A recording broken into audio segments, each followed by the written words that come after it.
నమస్తే BCN news తో మీ ముందున్నది ఆనంద్ రాజ్ కుమార్. ఈనాటి వార్తలను ముఖ్యాంశాలు. రాష్ట్రం సుభిక్షంగా ఉంటే వారలేని జగన్ పర్యటనల పేరుతో అరాచకం సృష్టిస్తున్నారు. తీవ్ర స్థాయిలో ధ్వజమెత్తిన మంత్రి కొలుసు పార్థసారథి. కోనసీమ జిల్లా కొత్తపేట బాణసంచా తయారీ కేంద్రాన్ని పరిశీలించిన ఏలూరు రేంజ్ ఐజీ అశోక్ కుమార్. నిబంధనలు పాటించకపోతే కఠిన చర్యలు తప్పవని హెచ్చరిక. మెడికల్ కాలేజీల ప్రైవేటీకరణ వ్యతిరేకిస్తూ వైసీపీ కోటి సంతకాల సేకరణ పోస్టర్ ఆవిష్కరణ. రాష్ట్రంలో పెద్ద ప్రజా ఉద్యమం ప్రారంభం కాబోతుందన్న సజ్జల. తిరుమల శ్రీవారిని దర్శించుకున్న ప్రముఖ సినీ దర్శకుడు వివి వినాయక్. ఆలయ మర్యాదలతో స్వాగతం పలికిన అధికారులు. రాష్ట్రం సుభిక్షంగా ఉంటే వారలేని జగన్ పర్యటనల పేరుతో అరాచకం సృష్టిస్తున్నారని మంత్రి కొలుసు పార్థసారథి విమర్శించారు. మంగళగిరి టీడీపీ కేంద్ర కార్యాలయంలో మీడియాతో మాట్లాడుతూ పోలీసుల ఆంక్షలను లెక్క చేయకుండా జగన్ భారీ ర్యాలీ నిర్వహించారన్నారు.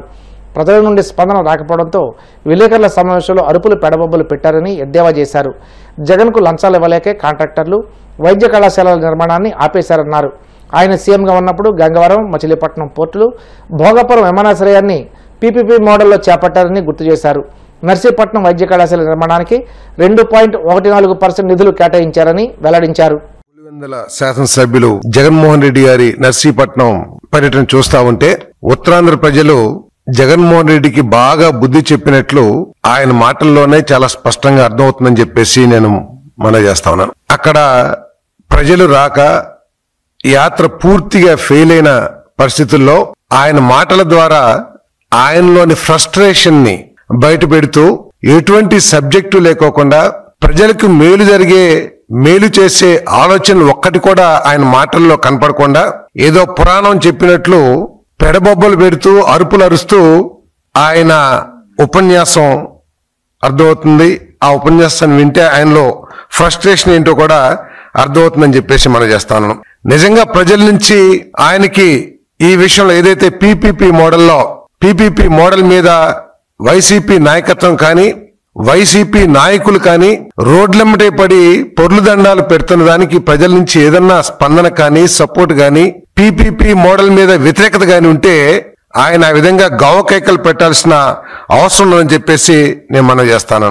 ఎక్కడ పెట్టారండి ఆయన ప్రెస్ మీట్?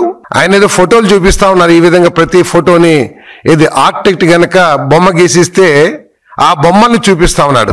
నేను అడుగుతా ఉన్నాను జగన్మోహన్ రెడ్డి గారు మీకు కాలేజీలు శాంక్షన్ చేసిన తర్వాత ఎందుకు పూర్తి చేయలేకపోయారని చెప్పేసి నేను ప్రశ్నిస్తామన్నా. నేను మీరు ఏ మేరకు నిధులు ఖర్చు చేయగలిగారని చెప్పేసి కూడా నేను ప్రశ్నిస్తామన్నా. నేను మీరేదైతే నర్సీపట్నం కాలేజీ అని చెప్పేసి గవకేకలు పెట్టారో, లేకపోతే ఉత్తరాంధ్ర మీద లేని ప్రేమను ఏ విధంగా ఒలకపోసారో, ఆ ఉత్తరాంధ్రలోని కాలేజీలకి మీరు ఏ మాత్రం ఖర్చు పెట్టారో ఒకసారి ఉత్తరాంధ్ర ప్రజలకి అక్కడే చెప్పి అక్కడి నుంచి కదలాలని చెప్పేసి కూడా నేను అడుగుతా ఉన్నాను. నేను కేవలం 10% నిధులు ఖర్చు పెట్టి ఏదో నేను పొడిచేశాను అని చెప్పేసి చెప్పడం హాస్యాస్పదంగా ఉందని చెప్పేసి కూడా నేను మనం చేస్తాను. ఉత్తరాంధ్ర ప్రజలు అంత అమాయకులు కాదు.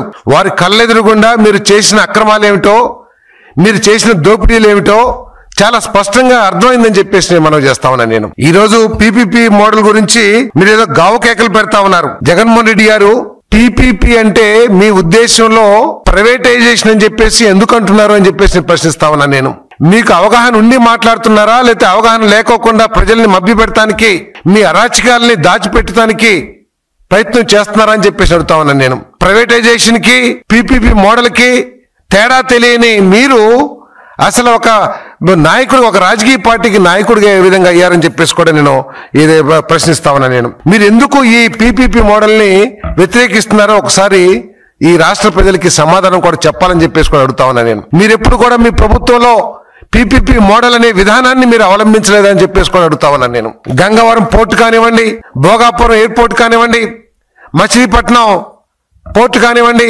ఇవన్నీ కూడా మీ హయాంలో పీపీపీ మోడల్లో ఇచ్చిందే కదా అని చెప్పేసి అడుగుతా ఉన్నాను. నేను ఇవన్నీ పక్కన పెడితే హెల్త్ గురించి కూడా మాట్లాడుతా ఉన్నారు. ఈ రోజు పీపీపీ మోడల్ ని వ్యతిరేకిస్తున్న మీరు 18 సెప్టెంబర్ 2020 విజయవాడ గవర్నమెంట్ హాస్పిటల్ ని GGH Vijayawada consisting of OPD area, cath lab, cardiac ICU and cardiology wards and other common areas to messrs safe nutrients private limited ఎందుకు అప్పచెప్పారు అని చెప్పేసి అడుగుతా ఉన్నా నేను. మీరే కదా ఈ పీపీపీ మోడల్లో ప్రైవేటైజేషన్కి, ప్రైవేట్ పార్టీకి విజయవాడ గవర్నమెంట్ హాస్పిటల్లో పూర్తిగా నిర్మాణం పూర్తయిపోయిన హాస్పిటల్ని మీరు ఈ సర్వీసెస్కి cardiac GGH Vijayawada consisting of OPD area, cath lab, cardiac ICU and cardiology wards and other common areas to Messrs safe nutrients private limited కి మీరు అప్ప చెప్పారా లేదా అని చెప్పేసి నేను ప్రశ్నిస్తా ఉన్నా. నేను ఎందుకు ప్రజల్ని మభ్య పెడుతున్నారు? ఎందుకు ప్రజల్ని ఇంకా మోసం చేస్తారు? మీరు 5 సంవత్సరాలు మోసం చేస్తే ప్రజలు మీకు చెంపదెబ్బ ఏ విధంగా కొట్టారో కూడా అర్థం చేసుకోకుండా, బుద్ధి తెచ్చుకోకుండా ఇంకా ఎందుకు ప్రజలు మోసం చేస్తానికి ప్రయత్నం చేస్తున్నారో ఒకసారి సమాధానం చెప్పాలని చెప్పేసి నేను మనవి చేస్తా ఉన్నాను. పీపీ మోడల్లో ఏదైతే ఈ రోజు కూటమి ప్రభుత్వం తీసుకుందో దాంట్లో లోపాలు ఏమిటో ఒకసారి చెప్పమని చెప్పేసి కూడా నేను ప్రశ్నిస్తా ఉన్నాను. అంబేద్కర్ కోనసీమ జిల్లా రాయవరంలో ఇటీవల జరిగిన బాణసంచా తయారీ కేంద్రం ప్రమాదం నేపథ్యంలో Eluru range IG GVG Ashok Kumar అప్రమత్తమయ్యారు. ప్రమాదాల నివారణలో భాగంగా కొత్తపేటలోని బాణసంచా తయారీ యూనిట్ను కోనసీమ జిల్లా ఎస్పీ రాహుల్ మీనాతో కలిసి క్షేత్రస్థాయిలో పరిశీలించారు. తయారీ విధానం, యంత్రాల వినియోగం, కార్మికుల భద్రత వంటి అంశాలపై వివరాలు అడిగి తెలుసుకున్నారు. అనంతరం మీడియాతో ఐజీ మాట్లాడుతూ భద్రతా చర్యలు పటిష్టం చేయాలని, నిబంధనలు పాటించని యూనిట్లపై కఠిన చర్యలు తీసుకుంటామని స్పష్టం చేశారు. రాయవరం ప్రమాదం నేపథ్యంలో ఏలూరు రేంజ్ పరిధిలోని 6 జిల్లాలలో, కోనసీమ జిల్లాలో కూడా అన్ని ఫైర్ క్రాకర్స్ తయారీ యూనిట్లలో ఉమ్మడి బృందాల ద్వారా తనిఖీలు నిర్వహిస్తున్నట్లు ఐజీ తెలిపారు. పశ్చిమ గోదావరి జిల్లా నర్సాపురం సబ్ డివిజన్ పరిధిలోని బాణసంచా తయారీ లైసెన్స్ దుకాణాల గోడౌన్లను జాయింట్ యాక్షన్ కమిటీ ఆకస్మికంగా తనిఖీ చేసింది. లైసెన్సులు ఉన్నప్పటికీ 4 తయారీ గోడౌన్లను సీల్ చేయించారు. ఆర్డీఓ దాసిరాజు, డీఎస్పీ శ్రీవేదతో పాటు అగ్నిమాపక సిబ్బంది సంయుక్తంగా తనిఖీలు నిర్వహించారు. సబ్ డివిజన్ పరిధిలో 4 బాణసంచా తయారీ కేంద్రాలైన నర్సాపురం మండలంలోని లక్ష్మణేశ్వరంలో 2, పాలకొల్లు మండలం యాళ్లవారి గరువు, ఆచంట మండలంలో మరో కేంద్రాన్ని వర్కర్ల సేఫ్టీ విషయంలో సరైన జాగ్రత్తలు చేపట్టకపోవడంతో సీజ్ చేశామన్నారు. అనధికారంగా ఎక్కడైనా బాణసంచా తయారీ చేస్తే కఠిన చర్యలు తీసుకుంటామని హెచ్చరించారు.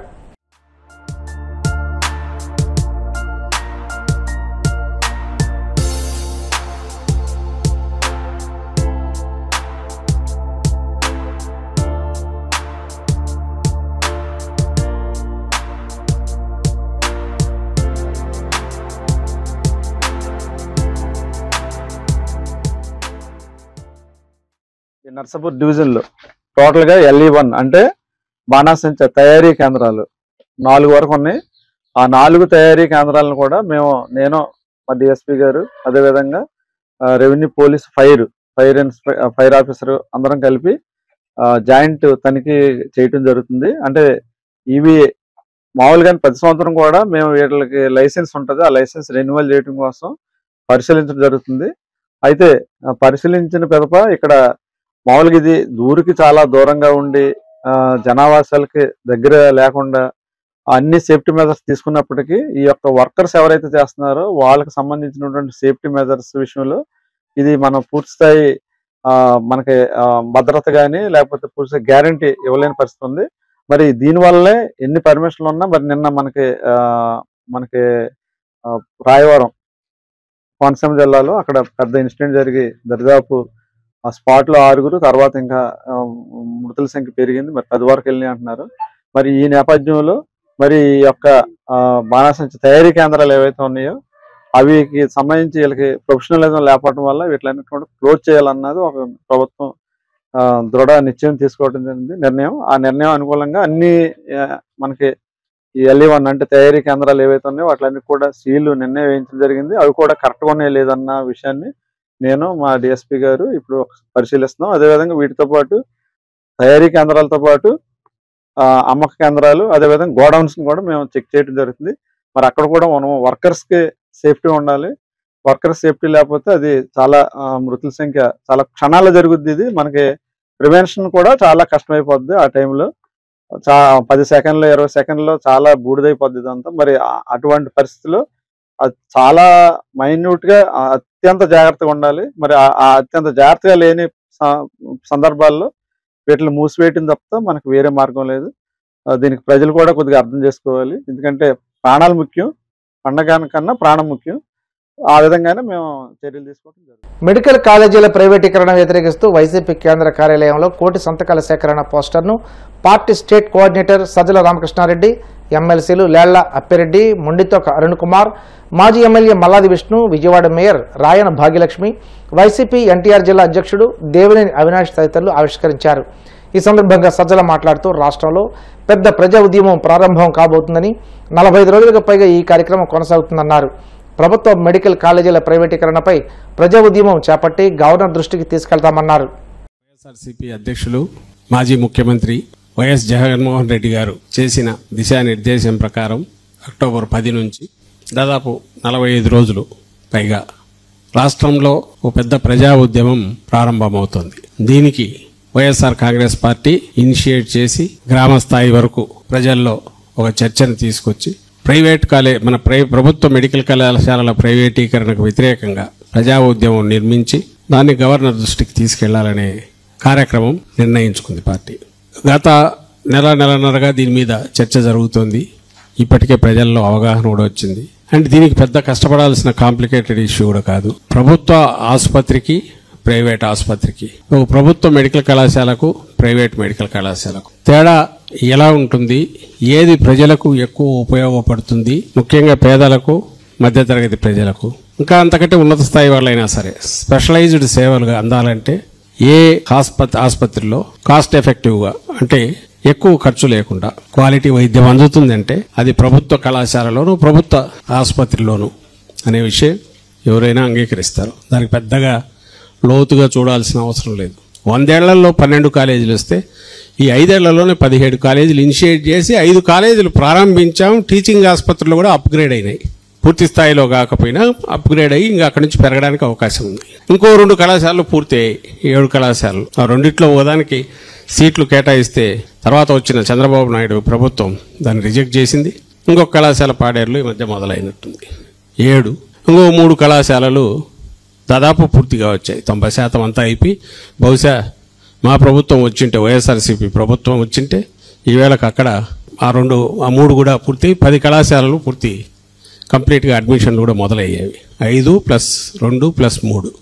దీనికి అవసరమైన ఆర్థిక వనరులు కూడా జగన్మోహన్ రెడ్డి గారు ఏర్పాటు చేశారు. వద్దని లెటర్ కూడా రాశాడు. మాకు వద్దు, ఇది దానికి గేరప్లు ఏమి ఎక్కువ లేవని రిజెక్ట్ చేశాడు. పులివెందులకు సంబంధించి పులివెందులది అయితే పర్సనల్ వ్యక్తిగత కక్ష పెట్టుకున్నట్టున్నాడు చంద్రబాబు నాయుడు గారు. ఇంత దారుణం, ఇంత దుర్మార్గం నువ్వు కొత్తగా మొదలు పెట్టామంటే ఆయన చంద్రబాబు నాయుడు గారు నాకు దీనికంటే అమరావతి పేరుతో కృష్ణ వర్షం పడితే 1 సెంటీమీటర్ వర్షం పడితే నీళ్లు తోవడానికి 1000 కోట్లైనా నేను ఖర్చు పెడతాను, కానీ ప్రజల ఆరోగ్యం మీద నాకు లేదబ్బా, నేను అది కాదు నా ప్రియారిటీ ఇదని చెప్పొచ్చు. సరే, దాన్ని అంగీకరించేది ఎవరు, that's a different issue. But అది ఆయన ఇష్టం. కానీ మొదలుపెట్టి నడుస్తున్న వాటిని ఈ రకంగా చేయడం అనేది చాలా దుర్మార్గం. పైగా దాన్ని సమర్థించుకోవడం ఏమంటే పీపీపీ అంటే అది లాభాపేక్ష లేకుండా. మరి పీపీపీ ప్రైవేట్ వ్యక్తి ఎవరైనా సరే ఆయన హెరిటేజ్ ఏం లాభాపేక్ష లేకుండా నడుపుతున్నాడా, లేదా కాస్ట్ అయింది మాత్రమే పెట్టేస్తున్నాడా, లేదా నష్టం కూడా భరిస్తున్నాడా? ఎవరైనా ఎందుకు వస్తారు? ఎవరు పెడితే రూపాయి పెడితే ఎంతో కొంత ప్రాఫిట్ రావాలంటారు. దానికోసం అని చెప్పి ఛార్జీలు ఎక్కువ వసూలు చేస్తారు. నీవు చేయడానికి అవకాశం లేక కాదు, చేస్తున్నామని ప్రూవ్ చేసాము. ఇంతకుముందు గవర్నమెంట్లో ఉన్నప్పుడు ఇది మనం ఇంప్లిమెంట్ చేయగలమని ప్రూవ్ చేసాము. ఫండ్స్ కూడా రెడీగా ఉన్నాయి. సంవత్సరానికి 1000 కోట్లు, 5 ఏళ్లలో 5000 కోట్లతో కంప్లీట్ అయిపోతుంది. ఇది ప్రైవేట్ గొప్ప చెప్తాను. అది కూడా తన బినామీలకు. ఇప్పుడు ప్రాసెస్ మొదలు పెట్టారు. 5 కాలేజీలకు సంబంధించి ఫస్ట్ పిలిస్తే 5 పార్టీలు వచ్చినట్టున్నాయి. వాళ్ళను ముందే మాట్లాడుకున్నట్టున్నారు. మొత్తం 700 ఎకరాలు ఏమో ల్యాండ్ ఉన్నట్టుంది. ఏం చేస్తారు వీళ్ళంటే ఈ ల్యాండ్ అంతా బ్యాంకుల్లో పెట్టి లోన్లు తెచ్చి అవి పెట్టి ప్రైవేట్ ఆసుపత్రుల కింద నడుపుతారు. దాంతో పేదలకు, మధ్యతరగతి వర్గ ప్రజలకు సూపర్ స్పెషాలిటీ సేవలు అనేవి మళ్ళీ పూర్తిగా ఆశ దగ్గరికి వచ్చినవి కాస్త దూరం అవుతాయి, అందుబాటులో ఉండవు. ఇప్పుడు కాసేపు ప్రకటనలు.